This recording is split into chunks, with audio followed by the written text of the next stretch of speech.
Hello, everyone. My name is Dr. Alexandra Bastien. I'm an anesthesiologist practicing in the Bronx, and today I'm pulling up at the Wolf and the Unicorn. And basically, we discussed an awful lot about medicine and specifically about coronavirus and the vaccinations, and answered some questions and had a whole host of fun. This is the place to be. Welcome to the Wolf and the Unicorn.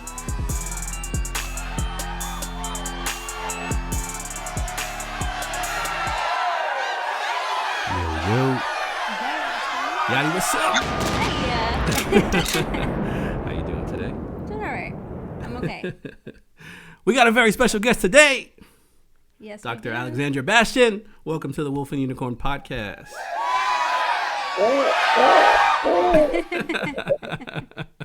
Why don't you tell our listeners and viewers a little bit about yourself, including what you're working on today? Okay, my name is Alexandra Bastien, and I'm a practicing anesthesiologist in the Bronx. Unfortunately, one of the second highest hit areas of COVID back in the day in the spring. And pretty much hollering out at you from that area. I live in Westchester, and I have two children, adult age, and married to an obstetrician, and here to just party up in the Wolf and the Unicorn podcast. We appreciate you coming through today. And how did you get into being an anesthesiologist? Like, it seems like a very difficult thing to accomplish. Like, how did you get started, even decide you want to do that, let alone get started doing it? Well, for a while, ever since I was young, I wanted to go into medicine. So not necessarily anesthesiology. My dream was to become a trauma surgeon. And I actually started off after medical school to do that.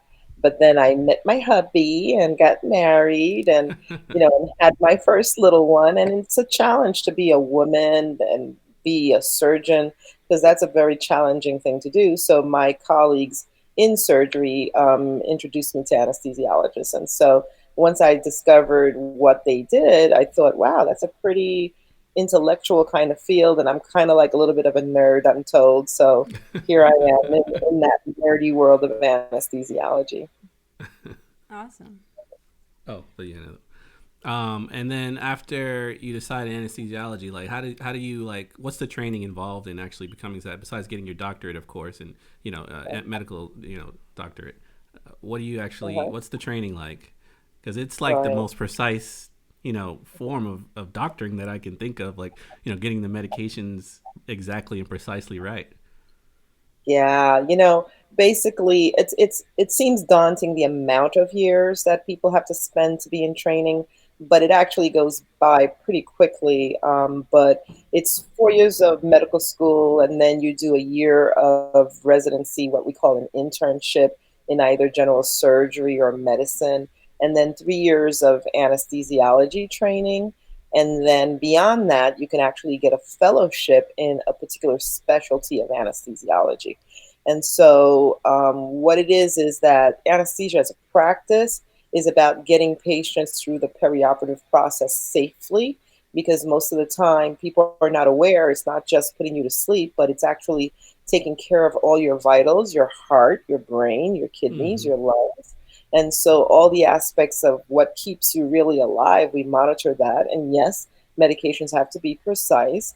And the goal is to get you through things safely and comfortably, whatever it is. And then there's aspects of anesthesia that has to do with outside of the operating room. So we have places like critical care anesthesiologists, obstetrics anesthesiologists, and pain management. A lot of people have chronic pain issues. So anesthesiologists are often involved in that as well.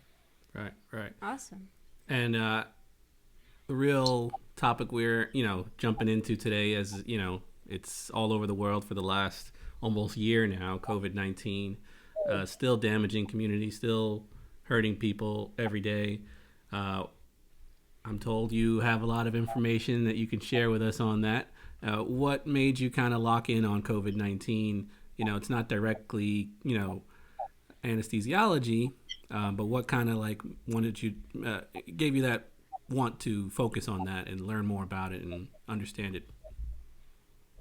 Well, COVID-19 hits all medical communities, as you can see, but way back in around January, we started to, in the anesthesia world, get information from our colleagues in China, our colleagues in South Korea and Italy, where they were being overwhelmed by a situation that they had encountered. So it's not unusual for physicians across the world to be in communication with each other.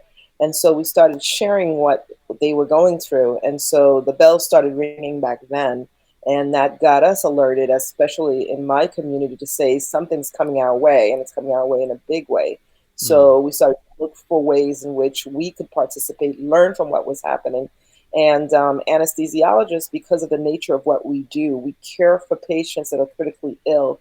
And once they start to have an inability to breathe, along with the ER docs, which is usually the first person, the first line of defense against any medical issue, a person comes to the Right. emergency room acutely, then in addition to that, they'll face off with ICU docs and anesthesiologists because their airways become compromised, and we participate in what we call airway management. So Mm. that's a natural process for anesthesiologists as well as nurse anesthetists who also practice, a form of airway management, and other people like respiratory therapists who help manage the airway and manage a patient on the ventilator. So it was natural that as anesthesiologists, we would be in the leading forefront of combating this disease process. Right. Oh wow. So, how did your basically day to day kind of shift after this discovery of this virus going around? Like, did it completely change? Did you just continue to do what you were doing and take on this, additional research on your own, or was it just a complete shift of your daily task at the hospital? Well, as physicians, we naturally are physician scientists, so we're inquisitive. So it didn't take long for all of us to start to read up about the coronavirus as a group of viruses and what the impact was. Where did they come from? What exactly is the makeup of it, and how does it impact the human body? Where does it enter? Where's the line of defense? So we have always, as physicians, to have two parts to our practice. The one part is about patient care. So that's after somebody gets a disease. The other part is about prevention prior to the patient getting the disease. And so we often run in tandem with that, putting our scientist hats on to figure out how to prevent a process and putting on our clinician hat on taking care of a patient after they've gotten the process. So in terms of my day-to-day activities, initially, because I personally have also, not only being an anesthesiologist, I have some pulmonary issues from having traveled to Haiti at the time of the earthquake to help. So I came back with a little bit of bronchitis. So I was Mm. particularly susceptible. And so at that time period, I did a little bit more of a telemedicine anesthesiology. But, pretty quickly, my hospital started to triage exactly what we were going to do, how many elective cases we would do, who would do COVID cases, who would do non COVID cases, and eventually just a complete shutdown because of the Governor Cuomo, very early on decided that, you know what, it would be best to shut down all elective surgeries and concentrate on the patients that had COVID. So that allowed us to build capacity to take care of the majority of New Yorkers. And I think you saw a lot on the news about the tents, hospitals that were being produced.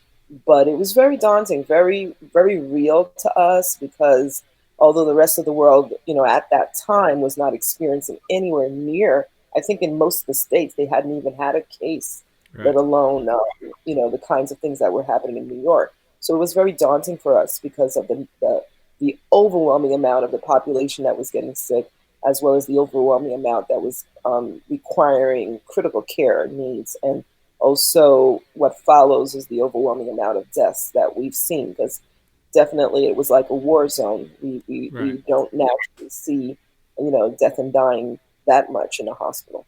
Right. Right. And I'm hearing there's a new strand coming along. Can you speak to that a little bit and what it means when these things form new strands, these viruses? Yeah, it's natural for viruses and other types of bacterial and viral entities, especially viruses, because they can mutate, and it has to do with the amount of proteins that they are made up of. And so the in this particular case, this virus is an RNA virus, and so it's made up of several, like an awful lot of proteins, and about one to three of those proteins actually mutated and changed. And Mm. so by that, it made the infectivity rate, which we are calling the R naught rate. The infectivity rate went really high so that it's able to jump from one person to another. And so we call it like a host infectivity rate. And so by that being high, it doesn't mean that, the kinds of treatments or the vaccines that are out there can't actually attack it. It just means that more people are likely to contract it. So we have to do the things that we are already doing even much more aggressively because it's so easy. So Right. imagine just being in a room with somebody and you're more likely, and picture if your hand has ink on it. And before, it might be that your hand had a light ink and you weren't really touching a lot of things. And now your hand has a lot of ink. And everywhere you go, you're touching something, the glass that you're drinking, et cetera, and you're leaving that ink behind. So the Mm. ability for somebody else to get ink in their hands has become higher. So that's what's happening with that variant. Do you think, you know, the 6 feet? I mean, I've heard that number a lot. Is that really effective? I mean, I prefer 10 feet if I can get it, but you know, I don't know. 6 feet doesn't seem like that far away. And I've seen these weird videos where they show like a thermal of a cough, and it's like how it like spreads throughout the whole room when somebody coughs and they're not wearing a mask. Is 6 feet like, have you seen in your experience enough? Well, you're raising a good point. 6 feet is about if things were controlled. If I wasn't coughing, and when I was talking with you, if I wasn't sneezing, if the air turbulence wasn't aggressively blowing your way. So if we are controlling everything, when we do talk normally, the droplets or the aerosol or the air around our mouths, they get into the air and then they sort of swirl around and eventually start to drop as they go further away from the person's body. So if we can control for those measures, you're right, 6 feet would be adequate, but we can't really control for those measures. So that's why we say that if you are in a place where you're socializing with others, doing other things like wearing barrier precautions is important. We see that once you put the mask on, and I can send your viewers or actually have you pull up a slide that I usually show where if the person coughs or sneezes or anything under the mask, everything stays under the mask. And so if I wore a mask and you wore a mask, you would keep all of that under your mask. I would Right. keep it under my mask, at which point the 6 feet, then Is all these effective. other things are way Right. effective, definitely. It's along with washing of our hands, because remember the ink that I Right. mentioned, because the thing is the entry point is in the mucous membranes like your mouth, your nose, your eyes. But if we wash our hands a lot, soap and water, then we're likely not to keep the ink in our hands so that we don't touch surfaces, and they can live on surfaces for a certain period of time depending on the surface. So Right. between the masking, the washing of the hands, and also the 6 feet, the social distancing that we're talking about. If in actuality, we know for sure that if the majority of the population, I would say if 99% of the population did that, we would be seeing a very different thing. Many lives would be saved. Right. Right. So masks do work, everybody. If you were wondering, If you're still Absolutely. wondering, still today. you Yeah. know, it's scary, but I've seen people questioning masks Yeah. still to this point. You Wow. know, even though we Mhm. are where we are today. Let's talk vaccines a little bit. Maybe a lot of bit. You know, it's the big thing over the last couple of weeks. You know, we've got the Pfizer, we've got Moderna, just came out to a few hospitals Mhm. now. Um, should we be taking this vaccine? I know, you know, the government tells us yes. A lot of people don't trust the government these days, especially over these last few years. You know, people feel betrayed here and there. Should we trust this vaccine? Okay, that's a very good point, and I understand why people would be skeptical, and because in a lot of ways this should have never been a government speak. This should have been the medical community on television networks like PBS or informational types of processes. And so the medical community and the scientists should have been in the forefront, explaining a way of what the disease is, how does it get transmitted. And so we shouldn't have been caught in our country's political issues. So it's very important to put aside the politics and get concerned about a person's individual health. When I look across the country, it's because we're still engaged in ignoring the science and still engaged in these other things that our politicians and our for whatever like people want to speak about it. So I Mm-hmm. urge everyone, because we do live in an information age, and so I urge everyone to seek out the information and seek out the science. It is not that difficult to do. The two things that I would do to get information is, first of all, each company, Pfizer and Moderna, they basically write articles on what they did. And everyone is entitled to read that. It might be a little geeky, sciency, but at least it can tell you a little bit more about how they conducted their experiment. And then, secondly, what the FDA did, and also there's AstraZeneca and Navarax also is coming out with a vaccine. But what the FDA did is, because back in the spring, they also were being politicized by saying, "Oh, hydroxychloroquine, that's Right. good, Right. etc." And then and then weeks later they had to retract that. Mm-hmm. So knowing that they were governed by, Right. we have a system of government where the CDC and the FDA has to respond to whoever's in the leadership in the government. So they have to follow certain types of directives and orders. But what they did in this case to rebuild confidence is they had a 23-member scientist panel that they got independent of themselves, the FDA, and they had that panel actually question the Pfizer and Moderna and Nevarax and AstraZeneca about their study. That's Right. available. I think it was conducted in C-SPAN for both Pfizer and Moderna, and it's available on YouTube. This is an interesting thing to look at. It's 8 hours long. It's awfully long, but you can watch how the scientists grill the vaccine makers Mm-hmm. in what is really important science information. And through that, it gave us confidence to understand what exactly was being done, what were the true answers. And it's with that sense of knowledge that we tend to go out there, and each person, each physician practices medicine as an independent practitioner. And it's with that information that I can speak to you on what my opinion is, Right. because Right. I am practicing medicine when I actually speak. So Mm-hmm. that's why I'm able to give that informative opinion. Right. Right. I keep hearing this 70% herd immunity number. How real is that? This is what's interesting. Herd immunity is defined by reaching a certain percentage of the population, like polio, and 70% is usually the average number to achieve herd immunity. It's interesting that we're talking about herd immunity in relationship to this vaccine. I don't think that the two are coming hand in hand.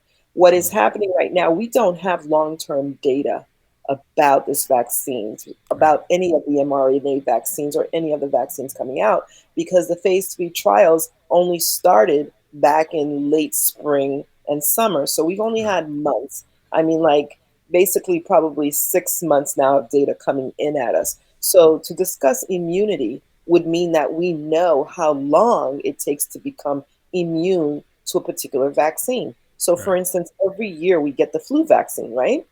And so, if we were immune and able to carry it over to the following year, every year we wouldn't need to get it. We would Right. be immune. But also, there's different variants that come out that make it required to get different types of vaccines.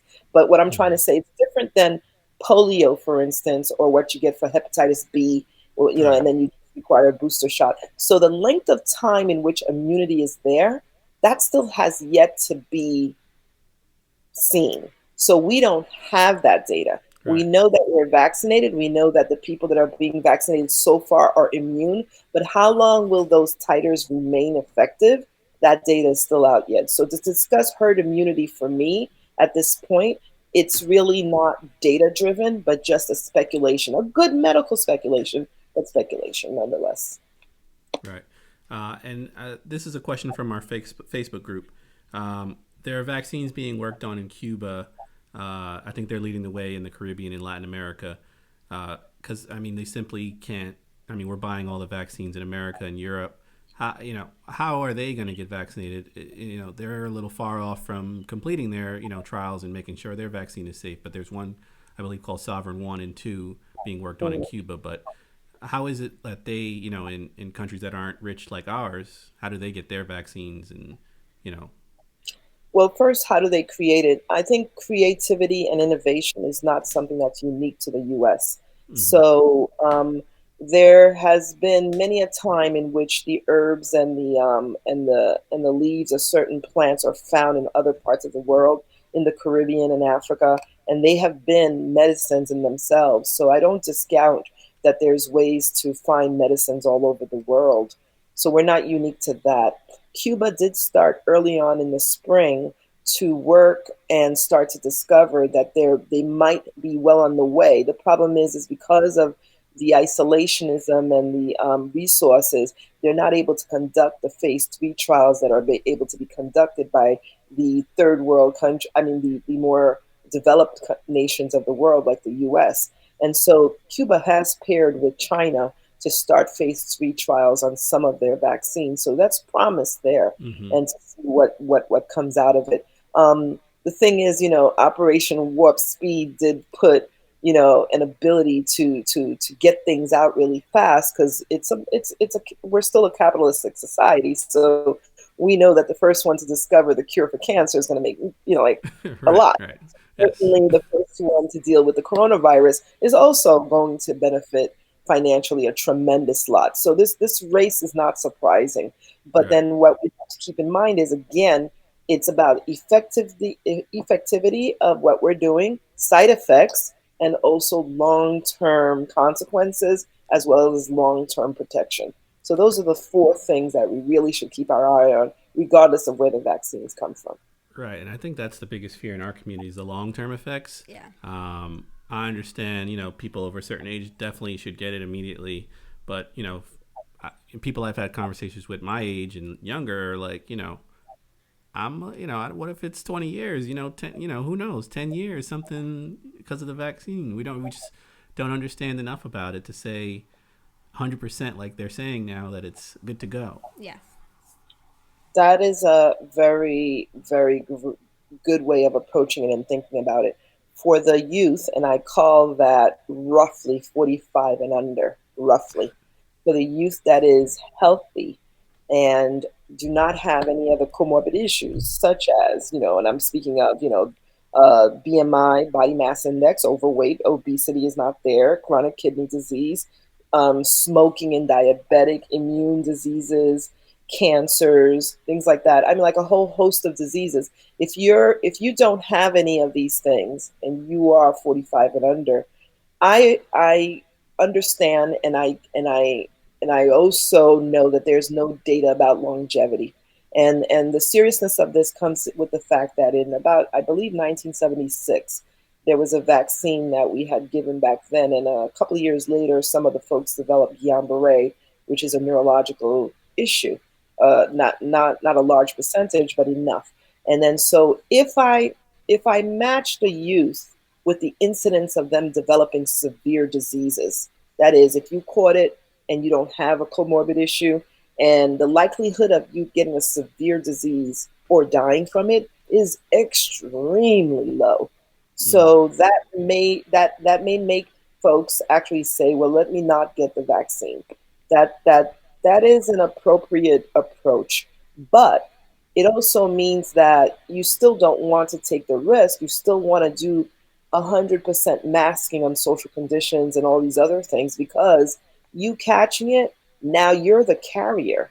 mm-hmm, And now you're giving it to, and you don't live in isolation. You're giving it to your parents. You're giving it to other people around you that might have comorbid diseases. So the name of the game for 45 and under is not necessarily I'm not necessarily advocating the vaccine. I'm advocating that a modification of lifestyle, because most of the scenes that I've seen with people not wearing a mask or not social distancing have been among the youth. So they might not realize that they're asymptomatic carriers amongst our mm-hmm. community. So there's a job to be done with that. So while I agree about thinking about the long-term consequences of vaccines and dealing with our next generation, I also think that this is the group that needs to be the most serious about the mitigation and the social distancing and 100% mask wearing under those conditions as well. Right. Um, are there any foods or things we should be doing daily? Vitamins, any things like that? I've heard people mention black seed oil, or there's a few. I don't know. People mention all type of things to me. I'd like Yeah. to get a professional opinion before I listen to one of my friends on what I should be taking to kind of strengthen against this virus. Well, you know what's amazing about your age group and the millennials or the Gen is it Gen X's that follow, etc. I'm not familiar with all the monikers, but um, I am proud of the fact I believe in letting you guys lead, and the reason I say that is I am proud of the fact that I came from a generation of, we're talking about the fast food generation. And so obesity ran rampant, Mm-hmm. smoking generation, okay, and the stress generation, meaning that, we're highly stressed and we go for like, type A personalities and all of that. And along comes you guys. And I'm proud of the fact that when you're discussing your diet, you're actually, no matter where you move to, whether it's flaxseed oil or turmeric or ginger, etc., you're moving to a healthier position Mm-hmm. Yeah. because of where we started. Oh yeah. Removing, going towards plant-based eating, going Right. towards, there's nothing you can do that's wrong from where we're starting. And Okay. so that's a very good thing. In order to build immunity and to keep your immune system robust, you need to eat healthy and exercise. And certainly, there are diets out there that actually do boost immunity, whether they are effective against the virus or not. Time will tell, but the science points to the fact that if you're healthier and your immune system is robust, why would it not? Right. Coronavirus, while it is novel and new, it still is part of the human ecosystem and the environment. So absolutely eating healthy and building the immune system with all the list of these things are definitely recommended. I would send you to, I would like, we have it on our website, which is the Westchester Bronx Society of Black Physicians. But his name is Dr. Mills. He is a physician that actually talks about immune based eating and Mm. what one should do for it and the recommendations. And I'm sure there's a lot others out there. But again, I want to underscore the fact that I'm so proud of you guys for just leading the race on this. Continue to do what you do. You lead, we follow. Right. And what was the website you mentioned? Westchester. This is the Westchester Bronx Society BP. I'm looking to see if I have the chat area that I could type it in for you, but it's uh, Yeah. full word Westchester Bronx Society BP.com. That's blackphysicians.com. Okay. In Okay. there, we've opened up our website, and there's a lot of information in the education, the community area, and you'll find stuff about immunity and dieting correctly and all that. All right. Yeah, we'll All right. definitely check it out. We'll put a link for it in all of our bios and descriptions for this podcast episode. So if you guys need any resources or anything like that, you can definitely check it out. Dr. Bastien, how can people reach you if they have a question for you, or I don't see you active on social media? That's true. That's true. I'm the last of the Mohegans. I happen to believe the aliens are going to come down and zap everybody. I'm going to be the only one alive that's not connected. So, but then it's going to be a lonely place to be. So I better get connected. Um, yeah, actually, we're going to begin a blog on vaccines and everything else because so many people have asked. We're speaking ad nauseum, and we figured on that very website we're just going to open up a blog and people can go there and post questions and chat with us. And there's about, I would say, 40 members of physicians, and if we don't have your answers, we will get you the answers. And so I think that's the best way to go about reaching me or my colleagues, because where I'm not an expert in one thing, like we have obstetricians, we have surgeons, we have folks across the board that's going to be able to answer questions that an anesthesiologist may not be necessarily privy to. Got it. Got it. Awesome. So we have an exclusive, announcement for a blog. Yeah. Yeah. Yes. Dropping dropping big Absolutely. announcements. Yeah. But yeah, we appreciate you coming through on the podcast and teaching us, giving us some knowledge, and I'm I'm sure our listeners are going to use some of this information. I can't wait to go check out your guys' websites and learn even more. So let's get into a couple of segments. Let's have a little fun. I know it was a little, daunting conversation, everybody. And, COVID-19 is not a fun topic, but it's information that we do need. So let's get into what you want to do. Dr. B, would you like to participate in shit I don't like? Sure. All right, okay. Right. All right. So please, give us anything you don't like. It could be something completely irrational. Mine usually are. It could be anything in the world that, something that upset you or got you annoyed or anything along those lines. Let us know what you don't like. Wow. Hypocrisy. Hypocrisy. I like it real. I like, no matter how crazy the words or, you smell, you don't smell good, whatever it is, your breath stinks. I don't like hypocrisy. And so just give it to me straight. I don't like hypocrisy. Hypocrisy. I don't think. Yeah, that's a good one. That is a good one. That covers a lot of things. It's a wide net there, and I totally agree. Yes. There's a lot of, especially on Twitter. I'm trying not to get on Twitter too much, but every time I go on, it's just like, what? You just tweeted something totally different last week, and then this week it's like, oh, I'm a changed person. Oh my goodness. I understand people's opinions change, but your whole structure in life shouldn't change over a couple of days and then change again over a couple. What is that? What is it? It's craziness. That's what it is. All right, so we're gonna play a little game. 25 questions. We're gonna ask you as many as you can get done in 3 minutes. Oh boy. Yadi will ask you. Here's the questions here. So the timer will start as soon as Yadi finishes the first question. Are you ready? Remember, I'm post-call. Okay. All right, ready? Ready. If you could live anywhere besides New York, where would you live? Haiti. If you could be any animal in the world, what would it be and why? Lion, because I love the raw. What is your favorite color? Blue. Coffee or tea? Tea. Name a TV show that you binge.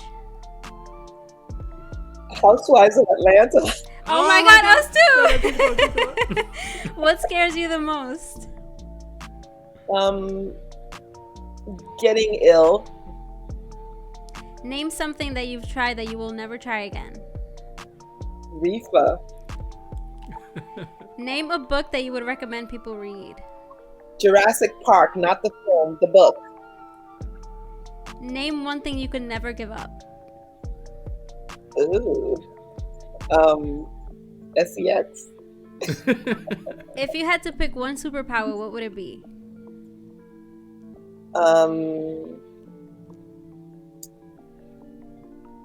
The power to cure.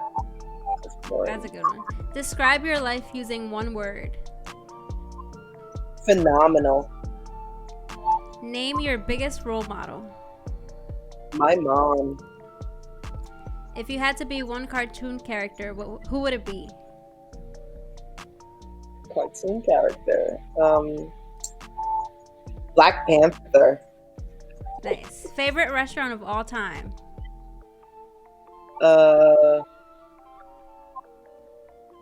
Favorite restaurant? Can I skip? Yes. What's the most useful thing that you own? A Bible. What is the first thing you would do if you won the lotto? Oh, go to the Caribbean. What is your favorite season? Spring. What is your favorite thing to do when you're not working? Oh, read a good book. What's your favorite song right now?